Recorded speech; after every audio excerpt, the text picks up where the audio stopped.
રાષ્ટ્રીય સ્વયંસેવક સંઘ ફક્ત સંગઠન જ નથી પણ અનુશાસન, દેશભક્તિ અને ભારતીય સંસ્કૃતિનું પ્રતીક છે.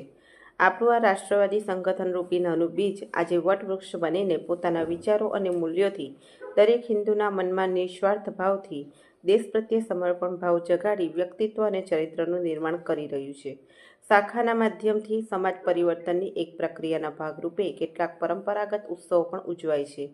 આ અનુસંધાને રવિવારના રોજ એડી દેસાઈ પાર્ટી પ્લોટ ખાતે અંકલેશ્વર નગર રાષ્ટ્રીય સ્વયંસેવક સંઘ સ્વામી વિવેકાનંદ પ્રભાત શાખાનું વાર્ષિક ઉત્સવનું આયોજન કરવામાં આવ્યું હતું.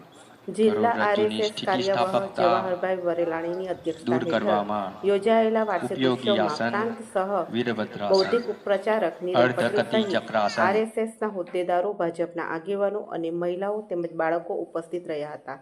આ વાર્ષિક ઉત્સવમાં અંકલેશ્વર નગર રાષ્ટ્રીય સ્વયંસેવક સંઘ સ્વામી વિવેકાનંદ પ્રભાત શાખાની પ્રદર્શની યોજાઈ હતી, જેમાં સમાજની જાગૃતતા, પર્યાવરણ, નાગરિક કર્તવ્ય, સ્વદેશી સહિતની પ્રદર્શની મૂકવામાં આવી હતી.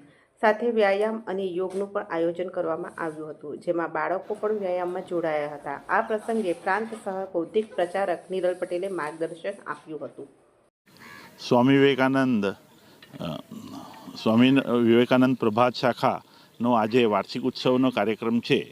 સ્વામી વિવેકાનંદ શાખા જવાહર બાગની અંદર નિયમિત સવારે 6:30 વાગ્યાથી 7:30 વાગે લાગે છે અને છેલ્લા લગભગ 14 થી 15 વર્ષથી શાખા લાગે છે અને દર વર્ષે શાખાનો વાર્ષિક ઉત્સવ એક નિયમિત દિવસે નક્કી કરી અને આયોજન કરવામાં આવે છે. આજે પણ શાખાનો વાર્ષિક ઉત્સવ અહીં આપણે જે એપીએમસી માર્કેટનું હોલ છે ત્યાં આયોજન થયું છે અને માનનીય નીરવભાઈનું બૌદ્ધિક થયું અને રાષ્ટ્રીય સ્વયંસેવક સંઘ શું કાર્ય કરે છે એના વિશે સમાજના અને પરિવારના વ્યક્તિઓને ખબર પડે એના માટે બૌદ્ધિક દ્વારા માર્ગદર્શન આપવામાં આવ્યું.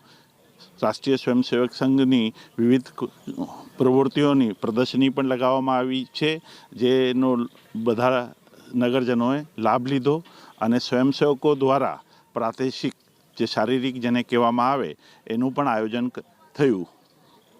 અસ્તુ.